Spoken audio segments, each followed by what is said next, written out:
ठीक है, अगर मैं गलत साबित हुई तो मैं ना केवल तुम्हारे सारे पैसे वापस करूंगी, मैं अपने गाल पे खुद थप्पड़ मारूंगी। क्या तुम इससे अग्री करते हो? अलीशा ने ध्रुव पर गलत एलिगेशंस लगाए थे और ध्रुव ने इसके कॉम्पनसेशन पर सवाल किए, तो अलीशा ने खुद को थप्पड़ मारने की बात कही।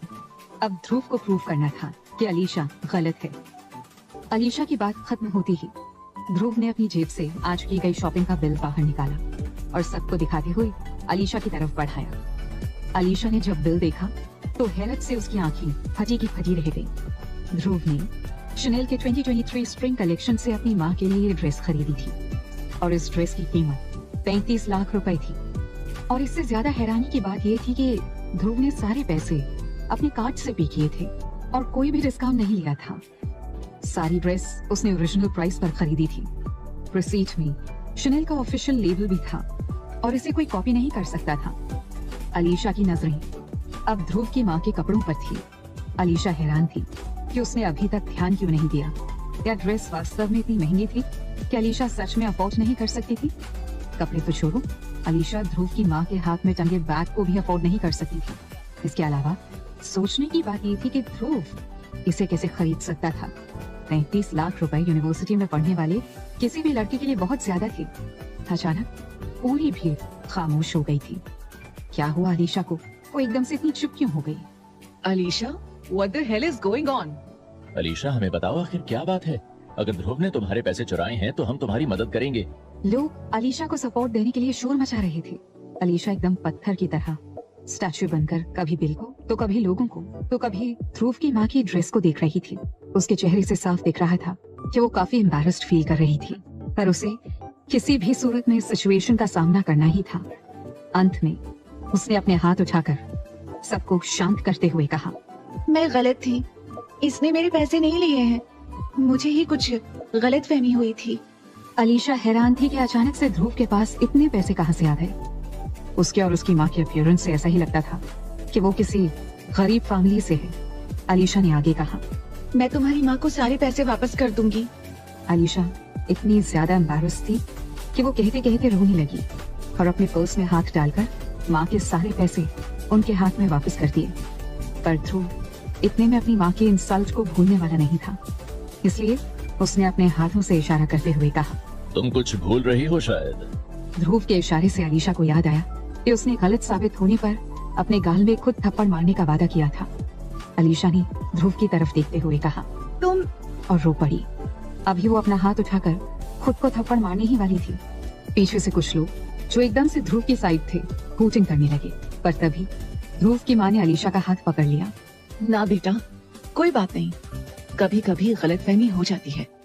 इतनी भीड़ में केवल एक माँ ही थी जो अचानक से अलीशा को इतने प्यार से समझा रही थी। अलीशा हिचकियां लेते हुए गले लग गई। Sorry aunty, I am very sorry. इतना कहकर अलीशा भीड़ के बीच से जगह बनाते हुए भाग गई। वो यहाँ से सीधे यूनिवर्सिटी के पार्किंग लॉट में गई, जहाँ एक BMW कार के अंदर जाकर दहाड़े मारकर रोने लगी। क्रिश, आज मेरी बहुत बेइज्जती हुई है। मैं नहीं जानती कि क्या करूं, पर तुम्हें कुछ करना होगा। अलीशा के जाते ही यूनिवर्सिटी गेट में लगी भीड़ भी छंट गई। ध्रुव ने अपनी माँ की तरफ देखा। माँ खुश नहीं लग रही थी, उनकी भौहें लगातार फड़फड़ा रही थी। माँ, मैंने किसी के कोई पैसे नहीं चुराए। तुमको ऐसा कैसे लग सकता है कि मैं चोरी करूंगा? पर माँ को इस बात से कोई फर्क नहीं पड़ रहा था। उन्होंने केवल एक बात पूछी, तो तेरे पास इतने पैसे कहाँ से आए? माँ का सवाल सुनते ही ध्रुव की हालत खराब हो गई थी। नेहाल ने उसे साफ तौर पर मना किया था कि किसी भी हाल में माँ को इस बारे में कुछ पता नहीं चलना चाहिए था, और वो ये भी नहीं कह सकता था कि उसे स्कॉलरशिप मिली है। इसलिए उसने सच को छिपाने के लिए सवाल को ही इग्नोर करते हुए कहा, माँ, तुम उसकी चिंता मत करो। तुम बस इतना समझो कि मैं अपना और तुम्हारा ख्याल रख सकता हूँ। वैसे ये बताओ, तुम हॉस्पिटल क्यों गई थी? क्या तुमने पैसों के लिए फिर से अपना खून बेचा? इतना कहकर ध्रुव ने अपनी माँ का हाथ पकड़ा और उसे अच्छे से देखने लगा, पर उसे हैरानी हुई क्योंकि माँ के हाथ में कहीं भी खून निकलने का कोई निशान नहीं था। फिर माँ पैसे कहाँ से लाई थी? पूछने पर माँ ने बताया, तुम तो अपनी माँ को जानते ही हो। मुझे बर्दाश्त नहीं हुआ कि कोई मेरे लड़के पर चोरी का इल्जाम लगाए। पर जब मैं हॉस्पिटल गई तो एक लड़की मेरे पास आई। उसने मुझे बताया कि वो तुम्हारी क्लास में पढ़ती है, और साथ ही उसने मेरी पूरी बात सुनी। तो मुझे 40,000 रुपए भी दे दिए। मैंने बहुत मना किया, पर उसने मुझसे कहा कि आंटी उधार समझकर ही रख लीजिए। इसके बाद माँ ने ध्रुव की चुटकी लेते हुए कहा, मुझे लग रहा है जैसे तू मेरे पीठ पीछे कोई नया गुल खिला रहा है। साफ साफ बता, कौन थी वो? अभी तक मुझे क्यों नहीं बताया? पर ध्रुव हैरान था। क्या सच में पूरी यूनिवर्सिटी में ऐसा कोई भी है जो उसकी माँ को 40,000 रुपए दे दे? वो भी कोई लड़की? कौन हो सकती है वो?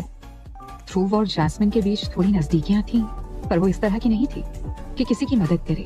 साथ ही जिस समय माँ हॉस्पिटल गई थी, उस समय जैस्मिन बार में कार्तिक के साथ थी। अंत में ध्रुव ने माँ से ही पूछ लिया। वो कैसी दिख रही थी? ध्रुव उस लड़की के बारे में जानना चाहता था।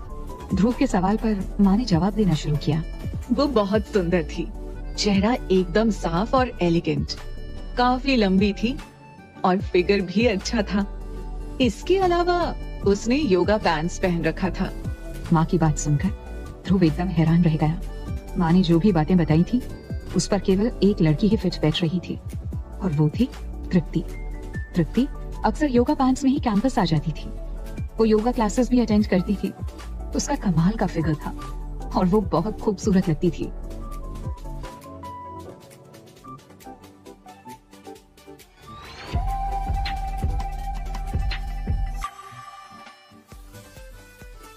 चलो माँ, अपना ख्याल रखना, मेरी चिंता बिल्कुल भी मत करना, और मुझे पैसे भेजने की कोई जरूरत नहीं। मैं अपना और तुम्हारा अच्छे से ख्याल रख सकता हूँ। ध्रुव ने माँ को बस में बिठाकर वापस भेजते समय अच्छे से समझाते हुए कहा। इसके बाद घर आया और सो गया। अगले दिन सवेरे उसकी पहली क्लास 8 बजे शुरू होनी थी। ध्रुव पढ़ने में अच्छा था और उसके अच्छे मार्क्स आते थे।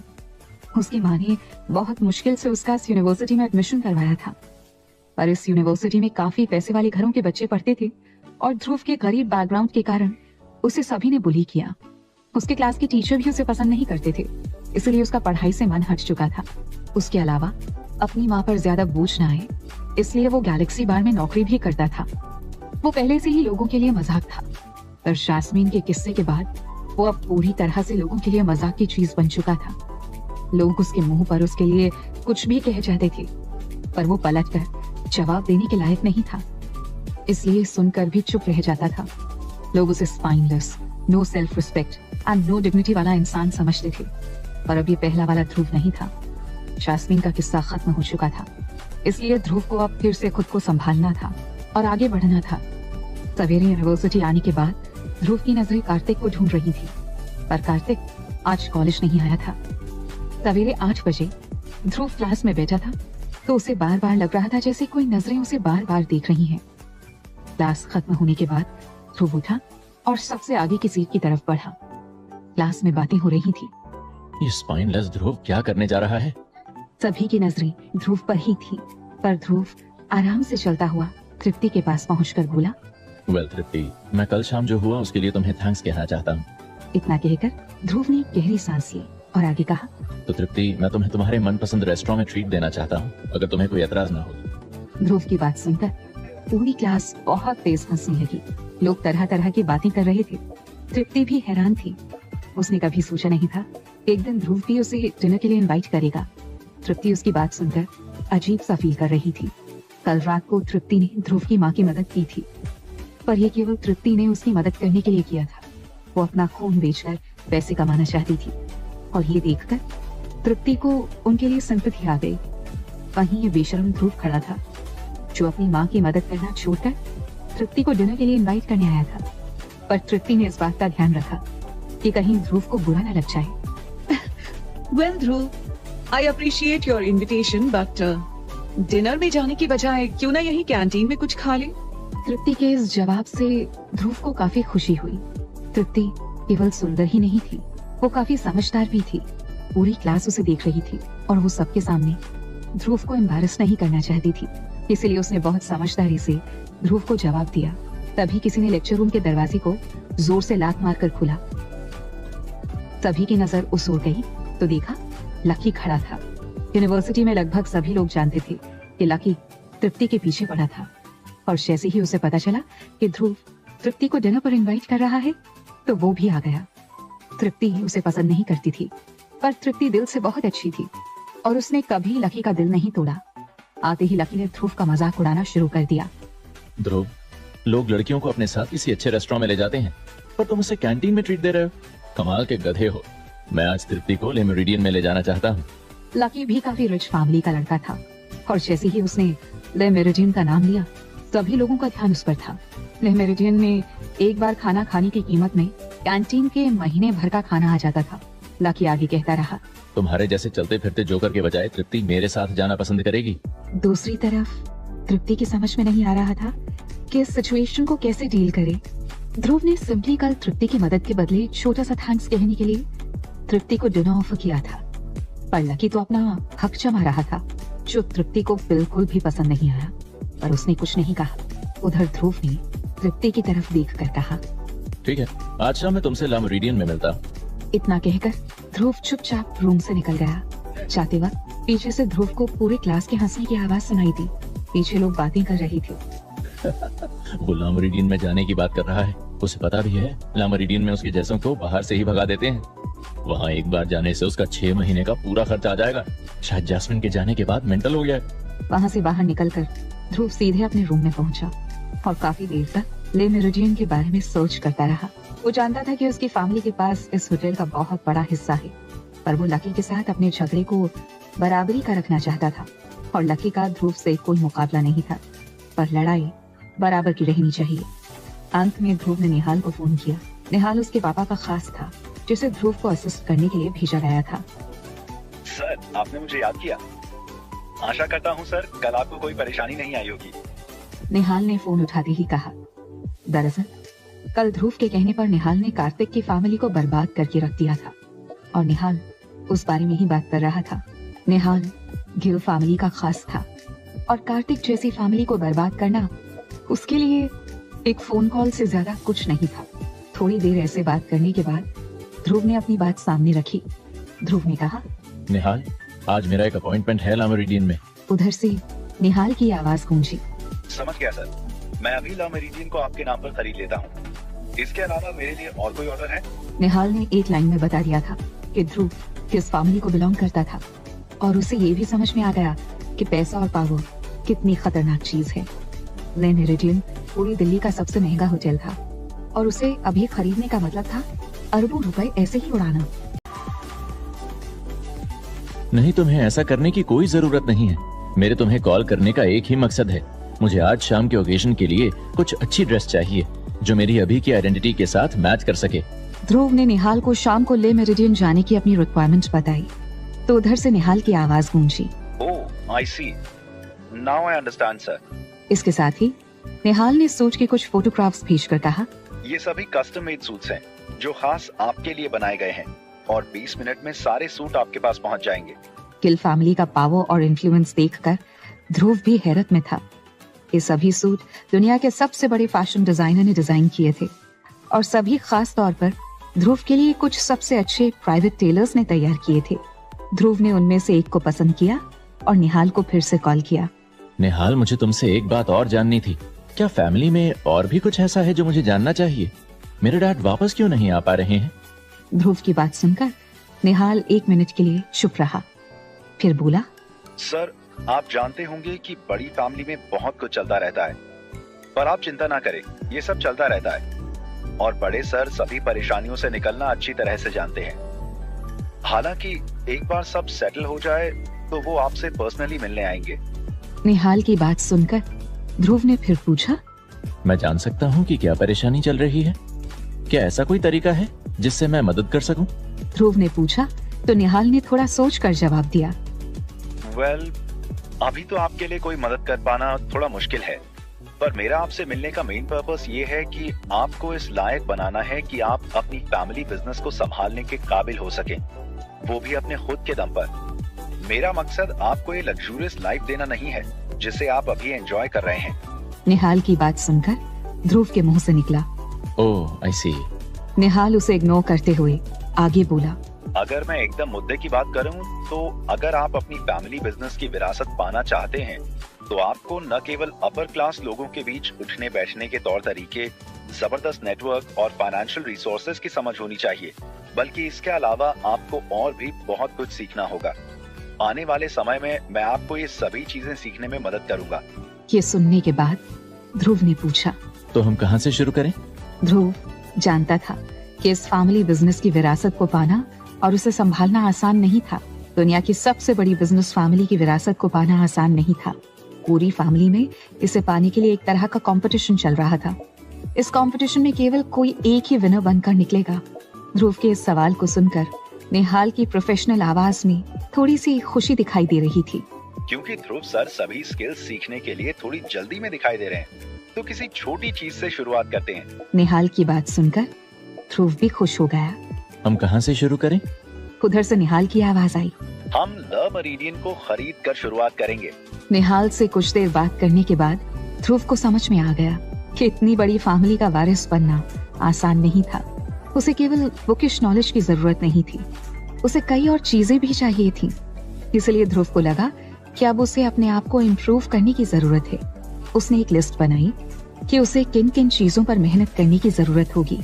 थोड़ी देर बाद उसकी लिस्ट तैयार थी। इसमें केवल उन्हीं स्किल्स को लिखा था जो उसे क्लासरूम में नहीं सिखाई जा सकती थी। ध्रुव ने फिर से अपनी लिस्ट को पढ़ा। Problem solving skills, communication research skills, positive attitude और सेल्फ मोटिवेशन, ये सारी स्किल्स उसे अपने अंदर पैदा करनी थी। वो वापस अपनी क्लासरूम में आकर किताब खोलकर पढ़ने लगा कि किताब उसने कई दिनों से छुई तक नहीं थी। किताब खोलते ही उसे कई पेपर स्टार मिले। ध्रुव की समझ में नहीं आया कि ये पेपर स्टार उसकी किताब में किसने रखे। ध्रुव अच्छे से जानता था कि पैसों के पीछे सबके सामने कपड़े उतारने वाली जैस्मिन तो कभी पेपर स्टार उसकी किताब में नहीं रखेगी। पर अगर जैस्मिन नहीं तो और कौन? ध्रुव ने उन पेपर स्टार में से एक को उठाकर खोला तो अंदर लिखा था, मेरा प्यार तुम्हारे लिए भले ही आज धूल में पड़ा है, पर एक दिन ये सारे आसमान को सजा देगा। इसे देखकर ध्रुव हैरान था। ऐसा कौन है जो ध्रुव को ये सब लिख कर दे रहा है? ध्रुव ने एक और पेपर स्टार को खोला। उसमें लिखा था, twinkle twinkle little star, how I wonder what you are. Dhruv ने तीसरे पेपर स्टार को खोला।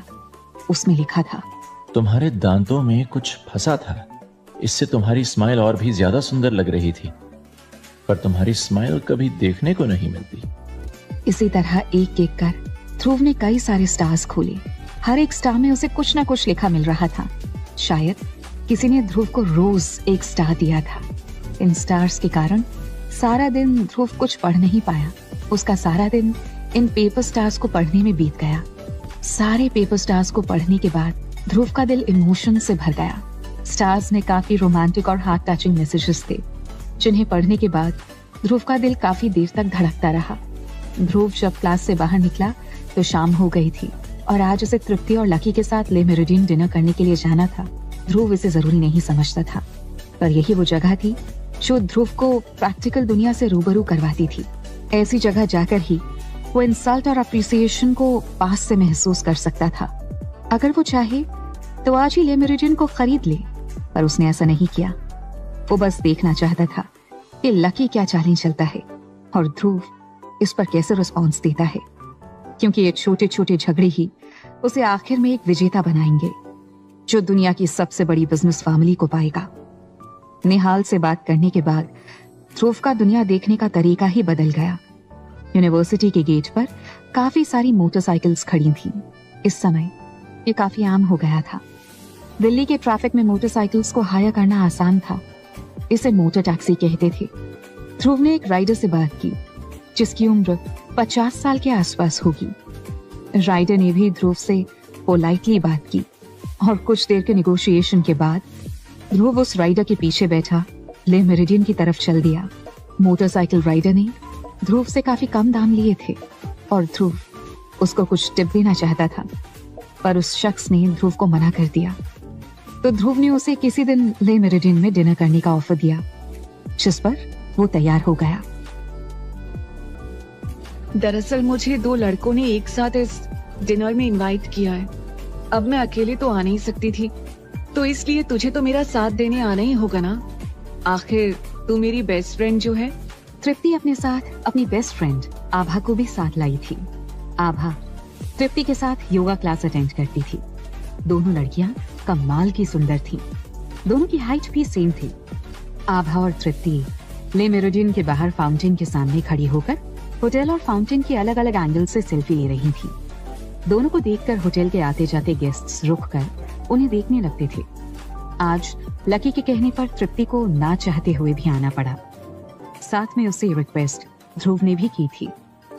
अभी लकी और ध्रुव पहुंचे नहीं थे, इसीलिए दोनों ऐसे ही अपना टाइम पास कर रही थी। आभा ने तृप्ति से पूछा, क्योंकि तू है ही इतनी सुंदर कि लड़कों की लाइन लग जाए। पर सच सच बता, वो दोनों कौन हैं जिन्होंने तुझे यहाँ डिनर के लिए इनवाइट किया है? अभी तृप्ति कुछ जवाब देती तभी एक Audi A7 होटल के गेट के सामने आती हुई दिखी। आभा ने कार को देखा तो उसकी आंखों में चमक आ गई। उसने आंखें मटकोते हुए कहा, लगता है काफी पैसे वाली पार्टी है। अच्छा किया तूने मुझे बुलाकर। पर वो दूसरा कौन है? तृप्ति ने आभा को देखकर बगैर टालम टोल कर सीधे जवाब दिया, वो ध्रुव है। ध्रुव का नाम सुनते ही आभा का मुंह बिगड़ गया। जो तेरी क्लास में पढ़ता है वही ध्रुव, जिसे सब स्पाइनलेस ध्रुव कहते हैं। आभा ध्रुव के नाम से इतना चिढ़ती थी, लग रहा था जैसे वो अभी ही डिनर छोड़कर चली जाएगी।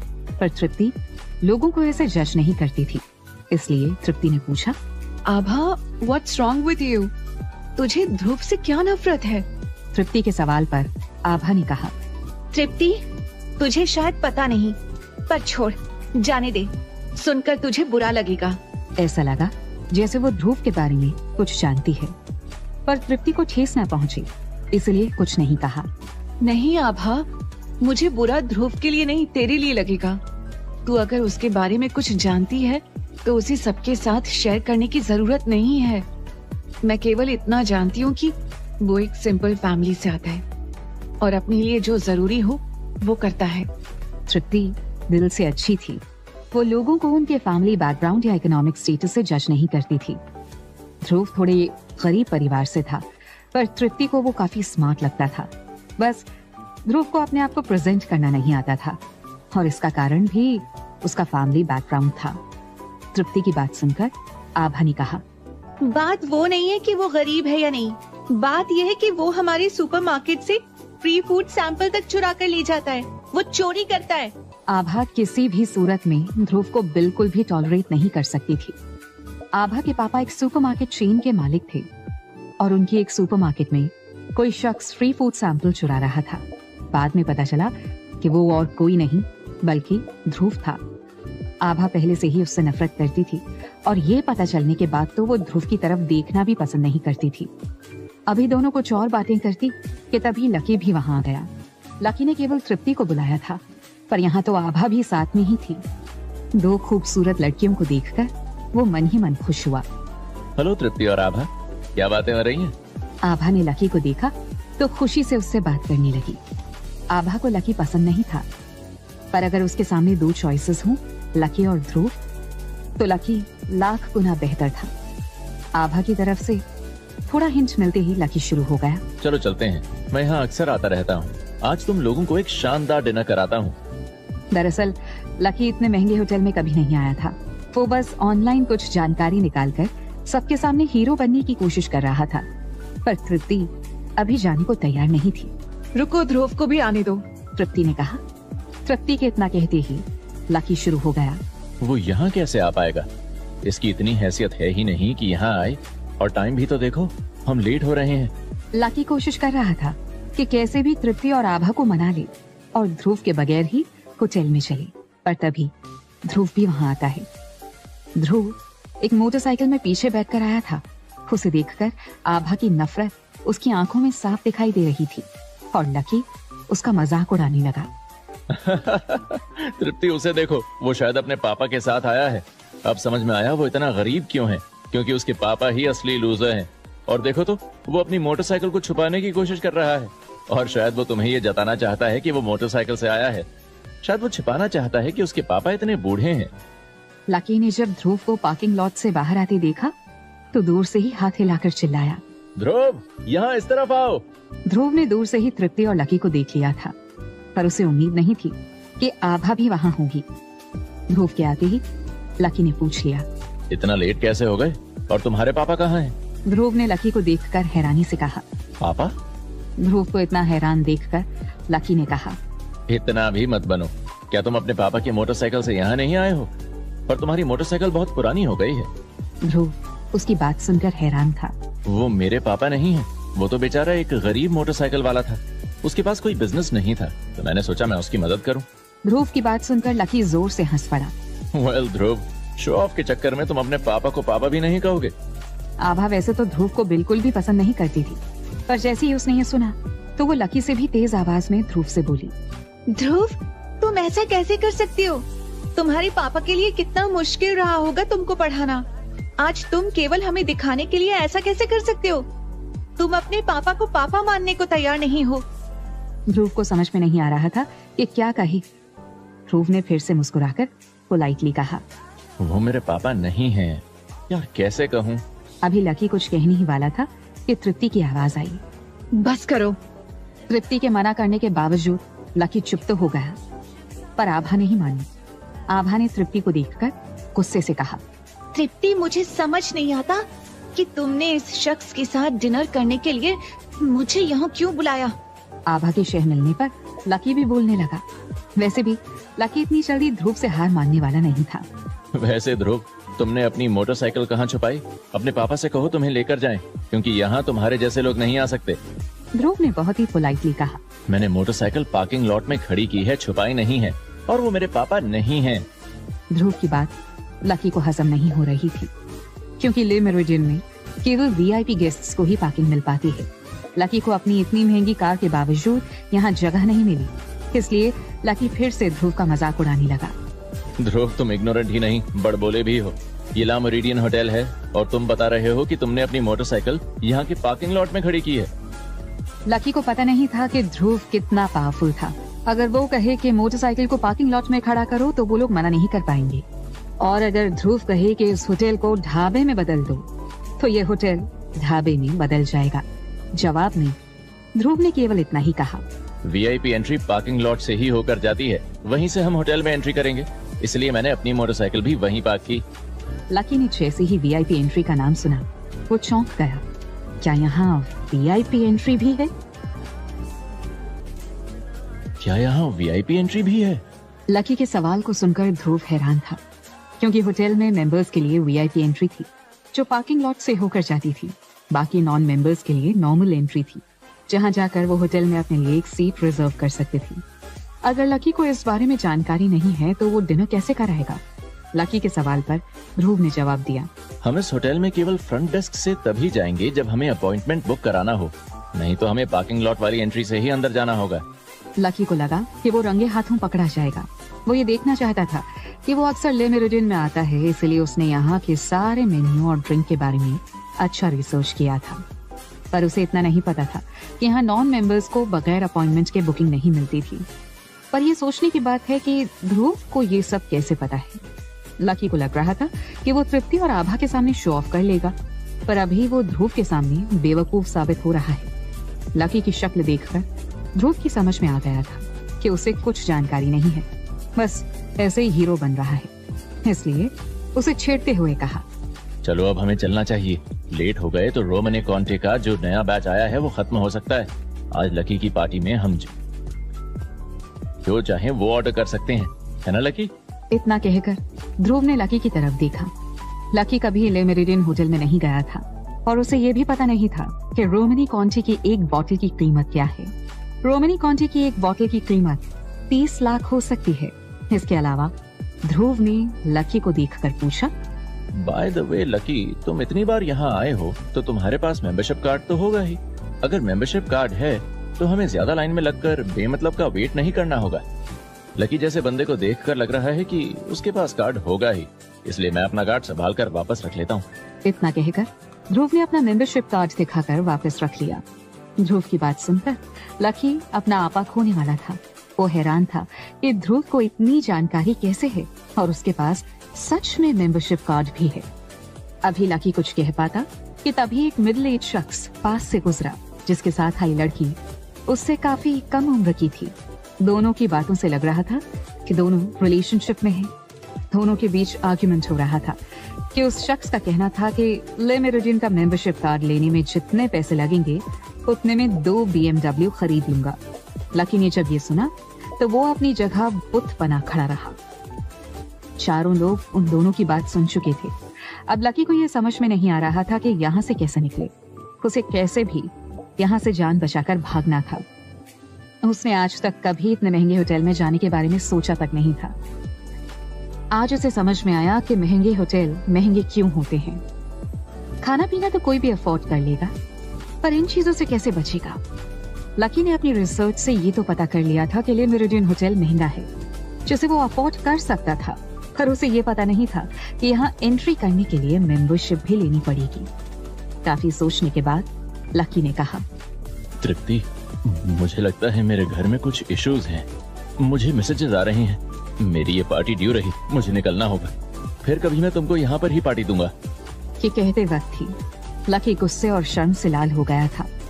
वो ध्रुव के सामने अपनी हार एक्सेप्ट नहीं कर पा रहा था। लकी की बात सुनकर तृप्ति ने अपना सिर हिलाकर उसे जाने की परमिशन दे दी। तृप्ति लकी के साथ डिनर नहीं करना चाहती थी, उसे यहाँ जबरदस्ती आना पड़ा था। लकी जा चुका था। अब तृप्ति ने ध्रुव से कहा, तो हम लोगों को भी वापस चलना चाहिए। तृप्ति के इतना कहने से आभा को भी थोड़ी राहत मिली। वो ध्रुव को फूटी आंख भी नहीं पसंद करती थी। उसके साथ डिनर करना तो दूर की बात है। पर ध्रुव ने जवाब में कहा, घर हमें वापस क्यों जाना है? हम तो यहाँ डिनर करने आए थे ना। ध्रुव के इतना कहते ही आभा ने तृप्ति के कान में कहा, चुपचाप वापस चलो, मैं इसके साथ डिनर पर नहीं जाने वाली। ये खुद तो सुपरमार्केट से खाना चुराता ही है, हमसे भी बर्तन मंजवाएगा। पर तृप्ति ने उसे पूरी तरह से इग्नोर करते हुए ध्रुव से कहा, हाँ ध्रुव चलो, आभा कह रही थी उसको हॉट पॉट खाना है ना आभा? चलो चलते हैं। ध्रुव आभा के एक्सप्रेशंस देखकर समझ गया था कि उसे ध्रुव का साथ बिल्कुल भी पसंद नहीं आ रहा था, पर उसने कुछ जवाब नहीं दिया और सभी ले मेरिडियन के डाइनिंग हॉल की तरफ चल दिए। खाते समय ध्रुव ने तृप्ति से कहा, थैंक यू तृप्ति, तुमने सच में मेरी बहुत मदद करी। पर मैं तुमको बताना चाहता हूँ कि मैंने कोई पैसे नहीं चुराए थे और इसके लिए अलीशा को बहुत बेइज्जती भी उठानी पड़ी। मैंने अपनी माँ के लिए खुद कपड़े खरीदे थे, पर फिर भी मुझे तुमको थैंक्स कहना चाहिए। अगर तुम ना होती तो मेरी माँ अपना खून बेचकर ये अलीशा को पैसे दे देती। इतना कहकर ध्रुव ने अपनी जेब से एक सफेद लिफाफा निकालकर तृप्ति की ओर बढ़ाते हुए कहा, ये वो पैसे हैं जो तुमने माँ को दिए थे, प्लीज इसे रख लो। शुरुआत में तृप्ति इन पैसों को लेने के लिए जरा भी तैयार नहीं थी, पर ध्रुव के बार बार कहने पर अंत में मान गई। अंत में ध्रुव ने कहा, ठीक है, अगर तुमको कभी मेरी जरूरत पड़े तो जरूर याद करना। ध्रुव के इतना कहते ही तृप्ति ने उसे ऐसे देखा मानो कह रही हो कि इसी बात का तो उसे इंतजार था। उसने तपाक से कहा, ध्रुव अगर ऐसी बात है तो सच में तुम्हारी मदद की सख्त जरूरत है। कल मेरा बर्थडे है, क्या कल तुम मेरी बर्थडे पार्टी में मेरे घर आ पाओगे? इतना कहकर तृप्ति ने अपनी जीभ होंठों से दबा ली, जिससे वो शर्मीली, खूबसूरत और बहुत क्यूट लग रही थी। तृप्ति की बात सुनकर आभा गुस्से, नाराजगी और हैरानी से तृप्ति को देख रही थी। जिंदल फैमिली बहुत पैसे वाली फैमिली थी। उस फैमिली की बर्थडे पार्टी में वो ध्रुव को इनवाइट कर रही थी। तृप्ति के इस इनविटेशन से ध्रुव भी हैरान था। उसके मुंह से निकला, क्या? ध्रुव, क्या तुम थोड़ा मुस्कुरा सकते हो? तुम्हारी स्माइल उड़ गई है। आभा ने ध्रुव को देखकर उसे टॉन्ट मारते हुए कहा, मुझे क्या हुआ है जो मेरी मुस्कान उड़ जाए? तृप्ति जिंदल की बर्थडे पार्टी का मतलब था शहर भर के सबसे पैसे वालों के बीच जाना, और वैसे भी तृप्ति को उसे बर्थडे पार्टी में इनवाइट करने की क्या जरूरत थी? ध्रुव एक गरीब परिवार का लड़का तो था, वो कैसे इन लोगों के बीच आ पाएगा? तृप्ति मन ही मन कुढ़ रही थी और ध्रुव भी इस बात पर हैरान था। आभा ने गुस्से में ध्रुव की तरफ देखकर कहा, ठीक है, आओ, कल तुम अपनी बहुत बड़ी बेइज्जती कराने वाले हो। इतना कहकर आभा अपना बैग उठाकर बोली, मैं जा रही हूँ, बाय। इतना कहकर आभा उठी और चल दी। तृप्ति ने उसे रोकने की कोशिश की, पर वो ध्रुव से इस हद तक नफरत करती थी कि एक पल भी रुक नहीं पा रही थी। आभा उठकर चली गई थी। तब उसे समझ में आया था कि आखिर तृप्ति ध्रुव को अपनी बर्थडे पार्टी में क्यों बुला रही थी। जिंदल फैमिली शहर की सबसे बड़ी फैमिली में से एक थी। कल पार्टी में शहर के सबसे रईस लोग आने वाले थे। वो लोग इतने पैसे वाले थे कि ध्रुव वहां आते ही शर्म से मर जाता। हालांकि अभी तक किसी को भी पता नहीं था कि ध्रुव कौन है। उनमें से एक लड़का अंजुम लोहिया तृप्ति जिंदल के पीछे लगा था। लोहिया फैमिली शहर की सबसे पैसे वाली फैमिली थी और जिंदल फैमिली के साथ उनका फैमिली बिजनेस भी था और तृप्ति के पापा जय किशन जिंदल भी दोनों की शादी करने के पक्ष में थे। हालांकि उन्होंने कभी अपनी इच्छा तृप्ति पर नहीं थोपी, पर वो किसी भी सूरत में लोहिया फैमिली को नाराज नहीं कर सकते थे। केवल वो ही नहीं, शहर में कोई भी ऐसा नहीं था जो लोहिया फैमिली को छोड़ने की हिम्मत कर सके। तृप्ति ध्रुव को अंजुम लोहिया के सामने खड़ा कर ध्रुव को कुर्बान करने वाली थी। अगर अंजुम लोहिया नाराज हो गया तो ध्रुव का शहर में जीना मुश्किल हो सकता है। आभा के जाने के बाद तृप्ति ने ध्रुव से कहा, उसकी बात का बुरा मत मानना, वो बस ऐसी ही है। मुझे नहीं पता कि तुम दोनों के बीच क्या मिसअंडरस्टैंडिंग है। तृप्ति ध्रुव को नाराज नहीं करना चाहती थी। फिर अपने पर्स से क्रेडिट कार्ड निकालकर ध्रुव की ओर बढ़ाते हुए बोली, ध्रुव, मैं अब तुमको सब सच बताती हूँ। इस कार्ड में 4 लाख रुपए हैं। मैं चाहती हूँ कि कल पार्टी में तुम मेरे बॉयफ्रेंड की तरह पेश आओ। मुझे लगता है कि इस काम के लिए 4 लाख रुपए काफी होंगे। अपनी बात पूरी कर तृप्ति ने एक और कार्ड निकालकर ध्रुव की ओर बढ़ाते हुए कहा, और इसमें 10 लाख रुपए हैं। इससे कल तुम मेरे लिए कोई अच्छा सा गिफ्ट लेकर आना। ये सब कहते समय तृप्ति काफी शर्मीली लग रही थी। ज्यादातर समय तृप्ति काफी फ्रैंक और बातूनी थी। ध्रुव को तृप्ति का ये शर्मीला रूप पसंद आ रहा था। क्या पता क्या तृप्ति अंजुम से पीछा छुड़ाने के लिए सच में ध्रुव को कुर्बान कर रही थी। ध्रुव के अलावा और भी कई लड़के यूनिवर्सिटी में थे जो एक दिन के लिए तृप्ति का बॉयफ्रेंड बनने के लिए अपनी जान भी देने को तैयार थे। लोहिया फैमिली का सर्कल बहुत बड़ा था। अंजुम यूनिवर्सिटी के लगभग सभी लोगों को जानता था। अकेला ध्रुव ही ऐसा था जिसे अंजुम नहीं जानता होगा। इसलिए तृप्ति ध्रुव को अपना बॉयफ्रेंड बनाकर अंजुम के सामने खड़ा कर सकती थी। तृप्ति की बात सुनकर ध्रुव ने कहा, देखो तृप्ति, मैं ये 10 लाख रुपए तो ले सकता हूँ, पर प्लीज ये 4 लाख रुपए तुम रख लो। ध्रुव ने कभी सोचा नहीं था कि वो अपने हैंडसम लुक से भी पैसा कमा सकता था, पर तृप्ति ने ध्रुव को रोकते हुए कहा, पर ध्रुव, इस काम में एक रिस्क भी है और फिर तुमको पार्टी में आने के लिए कुछ तैयारी भी तो करनी होगी। तृप्ति ध्रुव को किसी भी हाल में ये पैसे देना चाहती थी, पर ध्रुव ने ये 4 लाख नहीं लिए। हाँ, तृप्ति का गिफ्ट लेने के लिए 10 लाख रुपए ले लिए। हालांकि उसे लग नहीं रहा था कि वो 10 लाख का कोई गिफ्ट तृप्ति को देने वाला था। वो अगर कोई गिफ्ट देगा तो सबसे महंगा गिफ्ट देगा। तृप्ति अभी ध्रुव को समझा ही रही थी, पर ध्रुव उसकी बात पूरी होने से पहले ही खड़ा हो गया और बोला, रिस्क देखा जाएगा, मैं केवल ये 10 लाख रुपए ही लूंगा। ध्रुव का इतना लापरवाही भरा जवाब सुनकर तृप्ति ने एक गहरी सांस ली और कहा, तुम तो उठकर ऐसे जा रहे हो जैसे किसी जरूरी काम से जाना हो। मैं इतनी सुंदर लड़की हूँ, थोड़ा सा अटेंशन तो डिजर्व करती हूँ ना। दरअसल ध्रुव को निहाल से बात करनी थी, पर तृप्ति ध्रुव के साथ शॉपिंग करने जाना चाहती थी। वो ध्रुव के लिए कुछ अच्छे कपड़े खरीदना चाहती थी। चलते वक्त तृप्ति ने ध्रुव को अंजुम लोहिया के बारे में भी बता दिया था। वो चाहती थी कि ध्रुव किसी भी सरप्राइज के लिए मेंटली तैयार रहे। ध्रुव के लिए अब तृप्ति की बर्थडे पार्टी में जाना और भी ज्यादा जरूरी हो गया था। अंजुम लोहिया कितने पैसे वाला है, ये ध्रुव को देखना था। तृप्ति को विदा कर ध्रुव वापस अपने हॉस्टल जाने ही वाला था कि उसका फोन बजने लगा। ध्रुव ने देखा कि निहाल कॉल कर रहा था। मैंने आपको डिस्टर्ब तो नहीं किया ध्रुव सर? अभी आप फ्री हैं? निहाल की बात सुनकर ध्रुव ने कहा, भले ही मैं बिजी भी हूँ, पर तुम मुझे कभी भी कॉल कर सकते हो। बताओ क्या बात है? निहाल ने मुस्कुराकर कहा, ध्रुव सर, आपको एक छोटे प्रोजेक्ट पर काम करना है। मैंने आपके लिए एक छोटी सी डील ढूंढी है जिसमें आपको 400-500 करोड़ का फायदा हो सकता है। इस तरह की छोटी डील कर आपको थोड़ा एक्सपीरियंस भी मिलेगा। यह आपकी पहली डील है। इसे कैसे करना है, इसकी रिस्पॉन्सिबिलिटी भी आपकी होगी। इसे कैसे करना है ये भी आपको सोचना है और आपको तय करना है कि इसे पूरा करने का सही तरीका क्या है। निहाल की बात सुनकर ध्रुव हैरत में था। अगर कोई डील 400-500 करोड़ की है तो वो छोटी डील कैसे हो सकती है? पर ध्रुव जिस परिवार से आता था उसके लिए 400-500 करोड़ रुपए कुछ भी नहीं थे। ध्रुव ने आगे पूछा, ये किस तरह का प्रोजेक्ट है? ध्रुव की आवाज सुनकर निहाल को समझ में आ गया था कि ध्रुव इस प्रोजेक्ट को लेकर कितना सीरियस और एक्साइटेड था। निहाल को सुनकर अच्छा लगा कि ध्रुव आगे बढ़कर अपनी रिस्पॉन्सिबिलिटी लेना चाहता था। उसकी यही क्षमता आगे जाकर उसे गिल फैमिली बिजनेस को टेक ओवर करने में मदद करेगी। निहाल काफी एक्सपीरियंस था, उसे किसी की भी काबिलियत समझने में ज्यादा समय नहीं लगता था। ध्रुव तैयार था, पर निहाल को कोई भी जल्दबाजी नहीं थी। ध्रुव ने फिर पूछा कि निहाल किस प्रोजेक्ट की बात कर रहा है, तो निहाल ने जवाब दिया, ध्रुव सर, मैं अभी किसी को होटल ला मेरिडियन भेज रहा हूँ, जो आपको वहाँ से पिक कर लेगा। आप आइए, हम मिलकर बात करते हैं। ध्रुव सर, आपकी सोच और आपके फ्यूचरिस्टिक समझ को देखकर मैं सच में काफी इंप्रेस हूँ। ऐसी बात नहीं है कि मैं आपकी बटरिंग कर रहा हूँ, ये प्रोजेक्ट्स हमें बहुत नुकसान दे रहे थे, पर आपके एक्सप्लेनेशन देखकर लग रहा है कि हमें थोड़े समय के इंटरेस्ट न देखकर लॉन्ग टर्म के फायदे देखने चाहिए।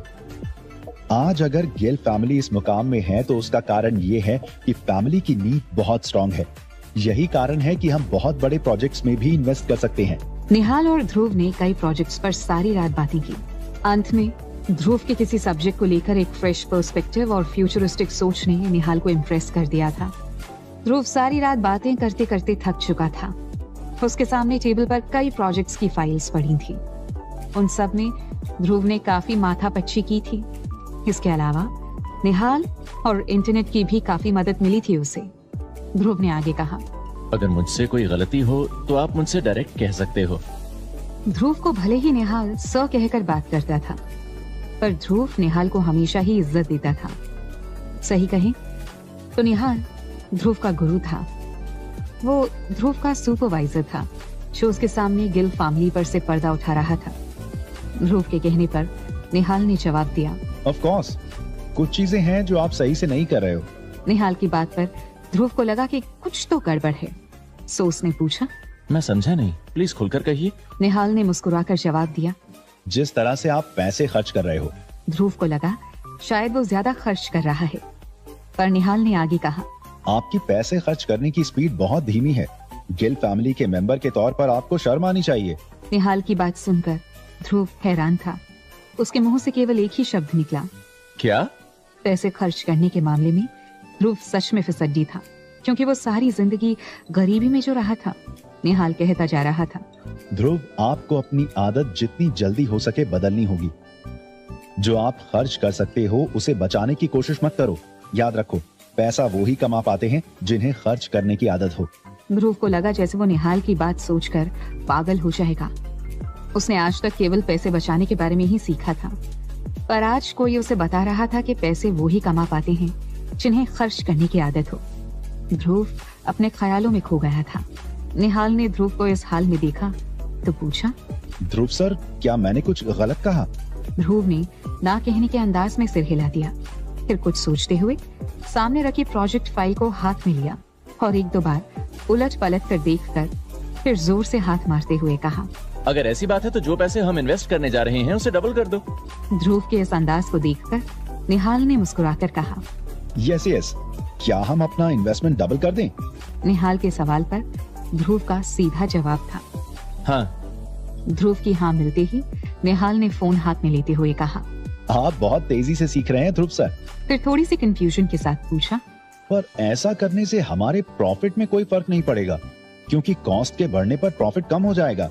निहाल के पूछने पर ध्रुव ने निहाल की आंखों में देखकर कहा, डू व्हाट आई सेड, हमें अच्छा प्रॉफिट होगा। ध्रुव का ये एटीट्यूड देखकर निहाल को और भी ज्यादा खुशी मिली। ध्रुव बहुत तेजी से सीख रहा था, और जो स्ट्रैटेजिक थिंकर्स और बॉस लेवल के लोग होते हैं वो हर बात को डिस्कस नहीं करते।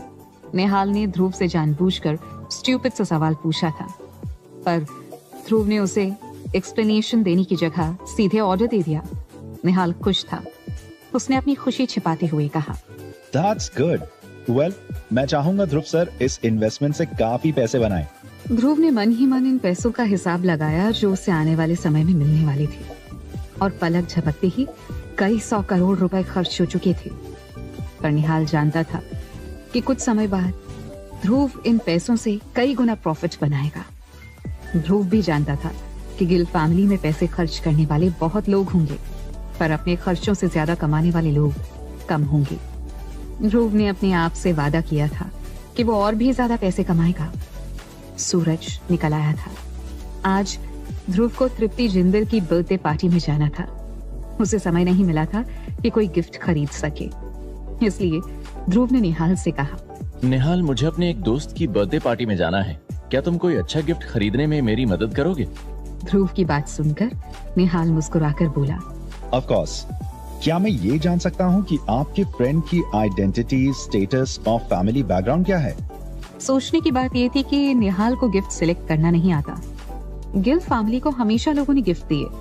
गिल फैमिली को किसी को गिफ्ट देने की कोई जरूरत नहीं पड़ी।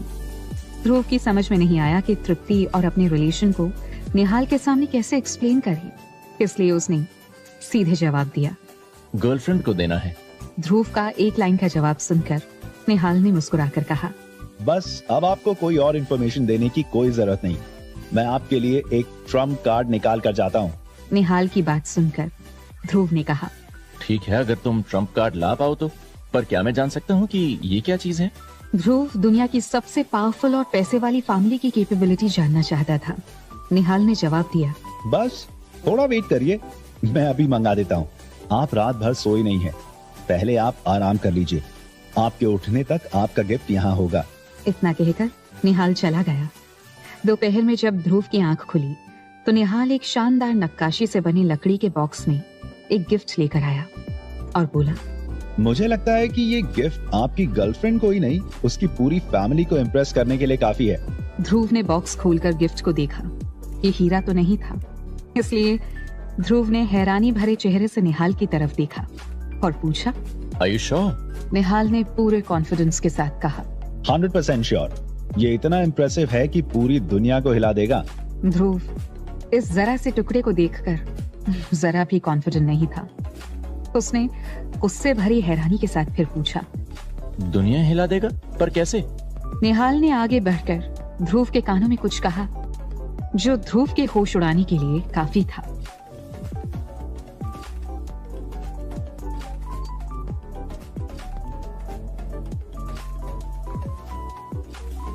बर्थडे पार्टी में टाइम से थोड़ा पहले आ जाना। यूनिवर्सिटी में अपनी किताब खोलकर ध्रुव उस पेपर स्टार को देखकर परेशान था। तभी तृप्ति ने उसे समय से थोड़ा पहले आने का मैसेज भेजा था। ध्रुव ने किताब बंद की और निकल पड़ा।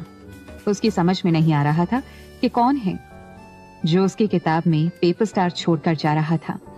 ध्रुव ने सारे मैसेजेस पढ़े, उसे कोई परेशानी नहीं लगी, पर आज के स्टार में केवल एक ही इमोजी बनी थी। इसका मतलब था कि इन पेपर स्टार्स को छोड़ने वाले को मदद की जरूरत थी, पर वो कौन हो सकती है? ध्रुव की कुछ खास समझ में नहीं आया कि तृप्ति तो नहीं हो सकती थी। तृप्ति के पास काफी दोस्त थे और तृप्ति को देखकर नहीं लगता था कि वो इस तरह से पेपर स्टार छोड़ेगी। जैस्मिन का तो सवाल ही नहीं था, फिर कौन थी? ये सोचते सोचते ध्रुव तैयार होकर करेक्ट 5 बजे तृप्ति के घर पहुंचा।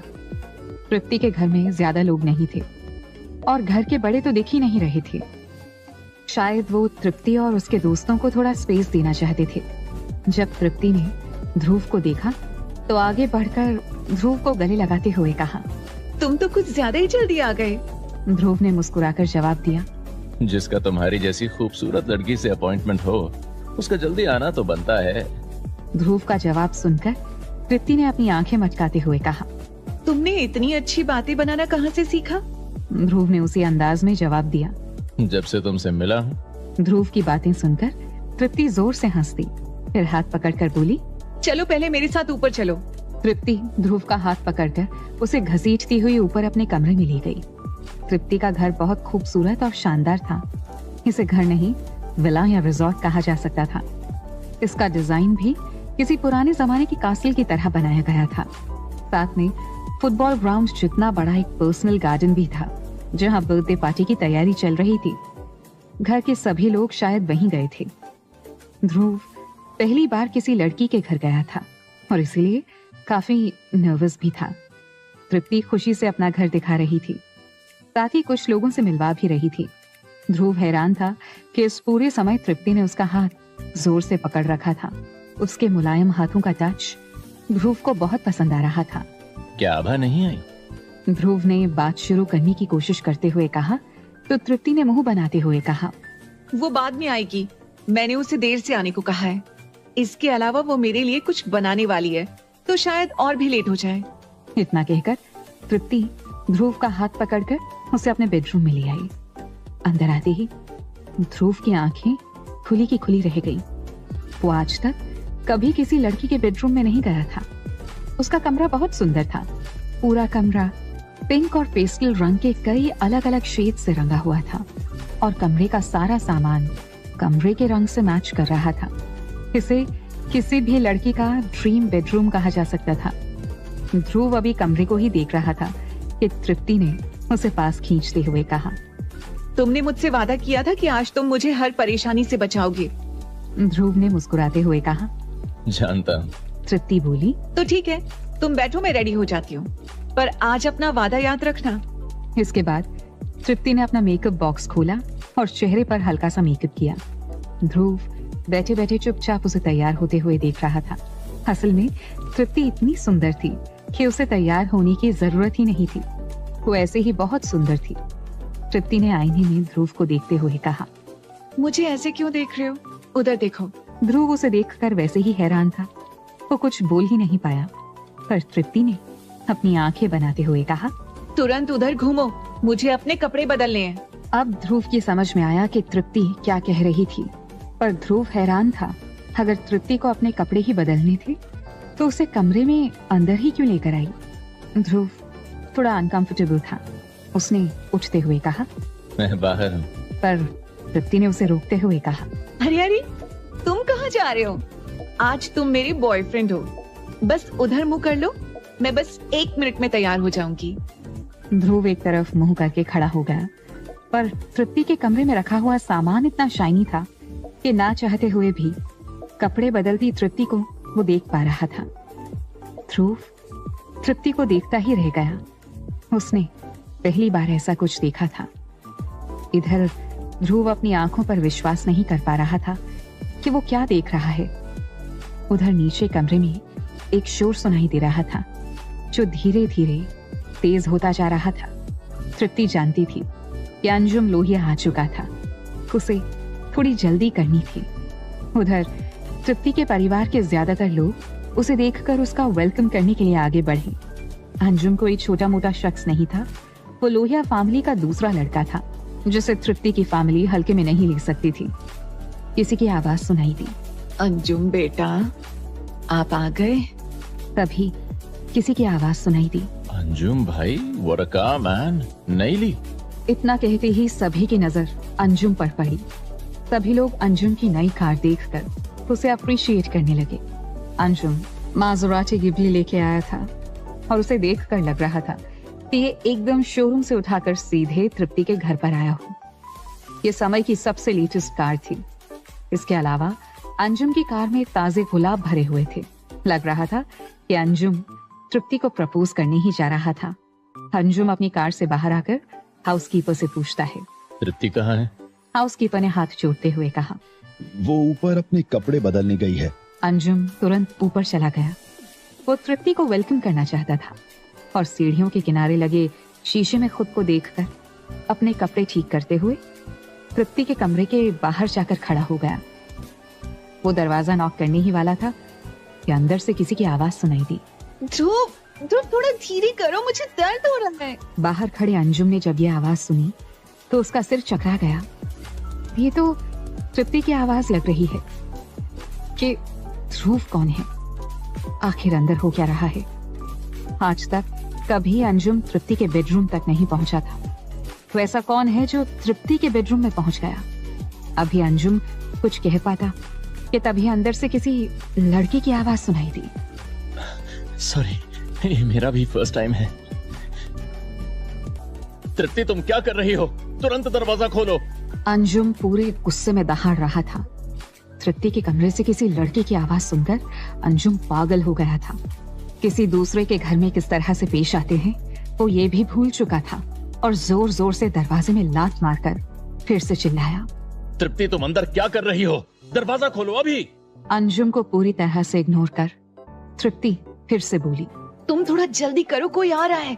तृप्ति के कहने पर ध्रुव ने तुरंत तृप्ति के इवनिंग गाउन की चेन खींचकर बंद कर दी। इसमें ध्रुव की कोई गलती नहीं थी। तृप्ति ने ही उससे अपनी इवनिंग गाउन की चेन बंद करने को कहा था, पर ध्रुव किसी अनाड़ी की तरह तृप्ति को देखकर शेन बंद नहीं कर पा रहा था। तृप्ति को गाउन पहनाकर ध्रुव ने जाकर दरवाजा खोला। बाहर अंजुम हाउसकीपर के ऊपर बरस रहा था। तेरी हिम्मत कैसे हो गई? इस घर में किसी और को आने कैसे दिया? वो भी तृप्ति मैडम के कमरे में? और वो कौन है? वो जो भी है वो तृप्ति के कमरे में क्या कर रहा है? अंजुम गुस्से में आसमान से पर उठा चुका था। बेचारा हाउसकीपर क्या करता, वो तो तृप्ति के ऑर्डर्स मान रहा था ना। और अंजुम ऐसे पेश आ रहा था जैसे वो इस घर का असली मालिक हो। अब तक तृप्ति ने दरवाजा खोल दिया था। सामने अंजुम को खड़ा देखकर तृप्ति ने उसे घूर कर देखा। तुम मेरे घर में आकर इतना शोर क्यों मचा रहे हो? मैं तो बस अपने कपड़े बदल रही थी। तृप्ति की बात सुनकर अंजुम हैरान था। क्या?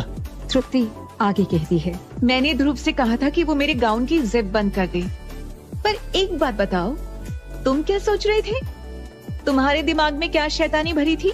अंजुम समझ गया था तृप्ति उसे जेलस फील करवाना चाह रही थी, मगर अंजुम का गुस्सा इतनी जल्दी शांत होने वाला नहीं था। उसने खा जाने वाली नजरों से ध्रुव की तरफ देखा। अंजुम जिसे चाहता है उसे छूने की हिम्मत कोई भी नहीं करता, चाहे उसकी चाहत की वो चीज कोई पालतू जानवर ही क्यों ना हो। और ये तो उसकी गर्लफ्रेंड तृप्ति की बात थी। ये ध्रुव कौन है और आज तक मैंने उसका नाम क्यों नहीं सुना? अंजुम का सवाल सुनकर तृप्ति ने ध्रुव का हाथ पकड़कर कहा, ध्रुव मेरा बॉयफ्रेंड है। हम पिछले 1 महीने से साथ में रह रहे हैं और अभी अभी सोकर उठे हैं। क्या? What the hell? तृप्ति का बॉयफ्रेंड 1 महीने से साथ में है और तृप्ति के साथ सोता है?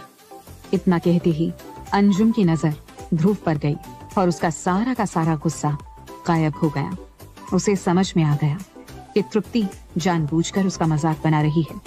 हालांकि अब उसे कोई गुस्सा नहीं था, उल्टा वो ध्रुव को देखकर हंस रहा था। अंजुम ने हंसते हुए कहा, Really? बॉयफ्रेंड, वो भी तुम्हारा? तृप्ति, तुम्हारा बॉयफ्रेंड तुम्हारे लिए गिफ्ट में क्या लाया है? मैं तुम्हारे लिए माज़ेराटी कार और ढेर सारे रोजेस लेकर आया हूँ। अगर तुम मेरी बनने का वादा करो तो ये कार और फूल तुम्हारे होंगे बेबी। जब तृप्ति ने ध्रुव को आते देखा तो वो और सारी बातों के बीच गिफ्ट के बारे में बात करना ही भूल गई थी। अचानक उसे याद आया कि ध्रुव तो उसके लिए कोई गिफ्ट लाया ही नहीं था। थोड़ा सोचकर तृप्ति ने कमरे में पड़े सेब उठाकर अंजुम को दिखाते हुए कहा, क्या ये गिफ्ट नहीं है? ध्रुव ने बहुत मेहनत से ये सेब छांटे हैं ताकि मैं हमेशा हेल्दी रहूं। अंजुम को तृप्ति की बचकानी बातों पर हंसी आ रही थी। सेब कौन लेकर आता है? तू बर्थडे पार्टी में आया है या तृप्ति से मिलने हॉस्पिटल में आया है? इसके बाद अंजुम अपने ही जोक पर खुद ही ठहाका मारकर हंसते हुए बोला, तुम मुझे हंसा हंसा कर मार डालोगी बेबी। मैं तुम्हारे लिए माज़ेराटी कार और ढेर सारे गुलाब लेकर आया हूँ और मेरा कंपेटिटर तुम्हारे लिए सेब लेकर आया है। फिर अंजुम ने हंसते हुए ध्रुव की पीठ पर थपकी देते हुए कहा, हेलो बेवकूफ ध्रुव, तेरे सेबों ने तो मेरी कार के टायर उड़ा दिए। देख कैसे तुझे डिफेंड कर रही है मेरी बेबी। अगर सच में ये तेरी गर्लफ्रेंड है तो गर्लफ्रेंड को उसके बर्थडे में सेब कौन देता है? अंजुम हंसते हंसते पागल हो रहा था, पर ध्रुव बहुत ही शांति से खड़ा था। उसने अंजुम को हाथों से रोकने का इशारा करते हुए कहा, अबे पागल, रुक जा, थोड़ा सब्र कर ले, जरा मुझे अपना गिफ्ट तो निकालने दे। ध्रुव की बात अंजुम को बुरी लग गई। अंजुम की गर्लफ्रेंड के साथ मिलकर उसके साथ खिलवाड़ करने की हिम्मत करने के बाद अब ध्रुव ने अंजुम को पागल और बेवकूफ कह दिया था।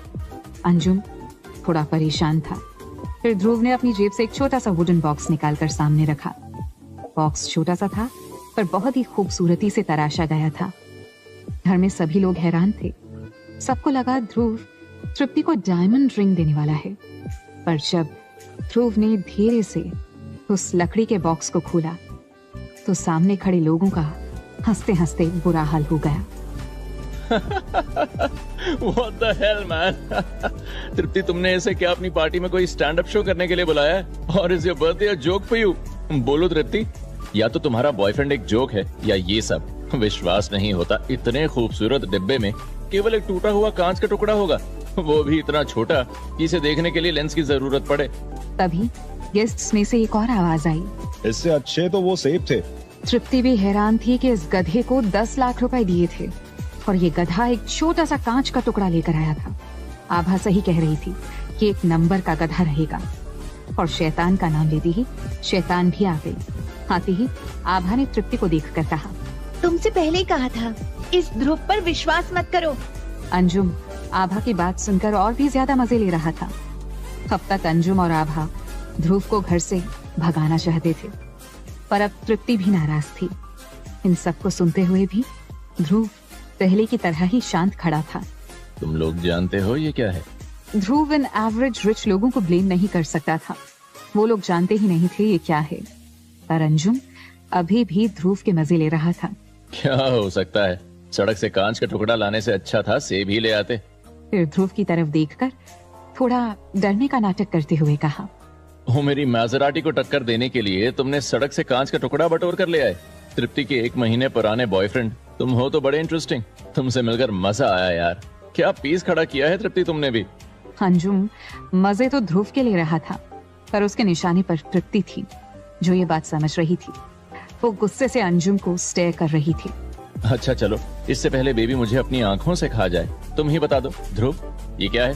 ध्रुव ने अपनी जगह खड़े खड़े कहा, californium for your good health Tripti. Dhruv के एक शब्द से सभी हैरानी से एक दूसरे को देखकर बोले, कैलिफोर्नियम? कैलिफोर्नियम क्या होता है? ध्रुव, तुमने एक बार फिर से प्रूव कर दिया है कि तुम्हें अगर सोने का कटोरा भी दे दो ना, तो भी तुम भीख ही मांगोगे। आभा तृप्ति की शक्ल देखकर गुस्से में थी, पर उससे भी ज्यादा वो ध्रुव को ह्यूमिलिएट करने का कोई मौका नहीं छोड़ सकती थी। आभा ने फिर कहा, ध्रुव, मैंने बहुत से लोगों को खुद को पैसे वाला दिखाने की कोशिश करते देखा है, पर मैंने कभी तुमसे ज्यादा वानाबी और स्टूपिड लड़का नहीं देखा। वहाँ खड़े लोगों में से किसी को पता ही नहीं था कि ये ग्रे लाइट वाले स्टोन को क्या कहते हैं और ये हीरे से कितना महंगा है। आभा की बात सुनकर ध्रुव बहुत निराश था कि वो किन बेवकूफों के बीच फंस गया है। लोगों के अनअवेयर रिएक्शन की उम्मीद ध्रुव और निहाल दोनों को ही थी, पर ये रिएक्शन इतना ज्यादा अलग होगा ये दोनों में से किसी ने गेस नहीं किया था। लोगों को लग रहा था कि ध्रुव शो ऑफ कर रहा है। इन बेवकूफों को पता ही नहीं कि इनके हाथ में क्या है। इनमें से किसी को नहीं पता कि कैलिफोर्नियम क्या होता है। अंजुम लोहिया ने ध्रुव का मजाक बनाते हुए कहा, तो ध्रुव अब तुमको जाना चाहिए। तृप्ति तुम भी तो ना, अगर तुम किसी को अपना बॉयफ्रेंड बनाकर मेरे सामने ला रही थी तो कम से कम जरा से समझदार को तो लाती। सभी लोग आपस में बातें कर रहे थे। आभा मौका देखकर तृप्ति को एक तरफ ले जाकर बोली, अब तुमको समझ में आया कि मैं तुमसे झूठ नहीं बोल रही थी। ये ध्रुव मेरे सुपरमार्केट में आकर फ्री फूड सैंपल चुरा कर ले जाता था। मैंने खुद इसे अपनी आंखों से देखा है। क्या तुम अब जाओगे? तृप्ति ने तुम पर कितना विश्वास किया था, पर तुमने उसे गिफ्ट में क्या दिया? उधर ध्रुव मन ही मन बड़बड़ा रहा था। अजीब लोग हैं, इनमें से किसी को पता ही नहीं है कि दुनिया का सबसे महंगा एलिमेंट क्या है। कोई कैलिफोर्नियम के बारे में नहीं जानता। सोचने की बात है, इन रईसों का लेवल अभी बहुत घटिया है।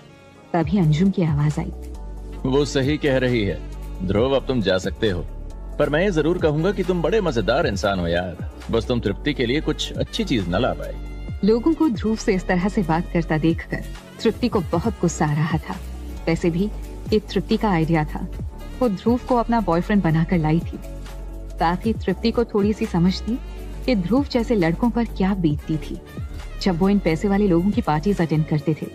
उसे अब समझ में आ रहा था कि अगर ध्रुव जैसों को अगर 10 लाख रुपए भी दे दें तब भी वो हैरान ही रहेंगे कि क्या गिफ्ट खरीदें। जब तृप्ति ने देखा ध्रुव जाने वाला है तो उसे बिल्कुल भी अच्छा नहीं लग रहा था। उसे एक बार भी मौका नहीं मिला कि दौड़ कर जाकर ध्रुव से इन सब के लिए माफी मांग ले। तुम क्या कर रही हो? जब ध्रुव चला गया तो तृप्ति आभा से अपना हाथ छुड़ाकर आगे बढ़ी। आभा को लगता था कि तृप्ति के लिए यही अच्छा था कि वो ध्रुव से दूर रहे। अंजुम ये सब देखकर आभा से बोला, छोड़ो उसे, जाने दो। आज नहीं तो कल उसे पता चल जाएगा कि मैं ही उसे खुश रख सकता हूँ। आभा ने अंजुम से कुछ नहीं कहा, बस एक बार घूर कर देखा और चली गई। तृप्ति ने अपना फोन निकाला और ध्रुव को जो कुछ भी हुआ उसके लिए माफी मांगने के लिए व्हाट्सएप मैसेज भेजना चाहा। वो ध्रुव को इस तरह बेइज्जत करने से नाराज थी और नहीं चाहती थी कि ध्रुव उसे गलत समझे। अभी तृप्ति ने मैसेज करने के लिए फोन उठाया ही था कि हाउसकीपर तृप्ति को एक लिफाफा देते हुए बोला, मैम, ध्रुव साहब ने आपको ये देने को कहा था। तृप्ति ने देखा लिफाफे में ध्रुव ने तृप्ति का क्रेडिट कार्ड भिजवाया था। अंजुम खड़ा देख रहा था। लिफाफे में तृप्ति का क्रेडिट कार्ड देखकर अंजुम बोला, चलो अच्छा है कि उस गधे को इतनी अक्ल तो है कि तुम्हारे पैसे वापस कर दे। वहीं पर हाउसकीपर अभी भी खड़ा था। उसकी नजरें तृप्ति के हाथ में पड़े लकड़ी के खूबसूरत डिब्बे में थी। उसने तृप्ति से कहा, मैम, अगर आपको इसकी कोई जरूरत ना हो तो ये आप मुझे दे देना। रामू काका, तुम जानते हो ये क्या है? नहीं, मैं नहीं जानता कि ये क्या है, पर इसका डिब्बा देखकर लग रहा था कोई बहुत अच्छी चीज होगी। अगर आपको डिब्बे की जरूरत ना हो तो इसे मुझे दे देना। हाउसकीपर की बात में दम था। ये क्या था किसी को नहीं पता था, पर इसका डिब्बा बहुत ही खूबसूरत था। तृप्ति को लगा एक बार इस चीज के बारे में गूगल ही कर ले, पर अब उसे याद नहीं था कि ध्रुव ने इस छोटे से टुकड़े को क्या कहा था। तभी एक और लड़की कमरे में आई। क्या चल रहा है? तृप्ति, क्या तुम रेडी हो? सब लोग तुम्हें ही ढूंढ रहे हैं, चलो। Wow, californium. तृप्ति की बड़ी बहन निशा MIT से पढ़कर आई थी और वो अभी अपना बिजनेस संभाल रही थी। उसने जैसे ही तृप्ति के हाथ में इस एलिमेंट को देखा तो वो चौंक गई। तृप्ति, क्या तुम्हारे हाथ में सच में कैलिफोर्नियम है? इतना सारा कैलिफोर्नियम तुम्हें कहां से मिला?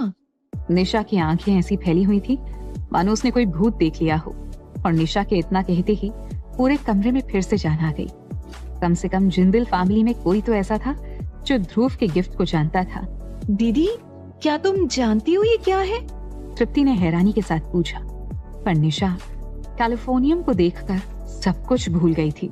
उसे इतनी भी खबर नहीं थी कि तृप्ति की बात का जवाब दे सके। ये तो प्योर नेचुरल कैलिफोर्नियम लग रहा है। इतना बड़ा टुकड़ा तुम्हें कहां से मिला? इतना बड़ा टुकड़ा कि निशा कैसी बात कर रही थी कि मुश्किल से 3 ग्राम का भी नहीं होगा। ऐसा क्या है जो 3 ग्राम को देखकर निशा जैसी वेल्दी लड़की भी खड़ी की खड़ी रह जाए। सभी के मन में कई सवाल आ रहे थे, पर निशा से पूछने की हिम्मत किसी में नहीं थी। निशा, क्या तुम प्लीज मुझे बताओगी ये क्या है? तृप्ति के चेहरे को देखकर निशा मुस्कुराकर बोली, ये तुम्हारी इमेजिनेशन से भी ज्यादा महंगा है। ये प्राइसलेस है। ये दुनिया का सबसे महंगा एलिमेंट है और इसे पास रखने से कोई बीमारी भी नहीं होती। खास तौर से कैंसर के लिए ये बहुत काम की चीज है और इसका एनुअल प्रोडक्शन केवल 25 मिलीग्राम है और इसके 1 ग्राम की कीमत $27 मिलियन है। रुपयों में इसका अंदाजा लगाओ। पहली बात तो ये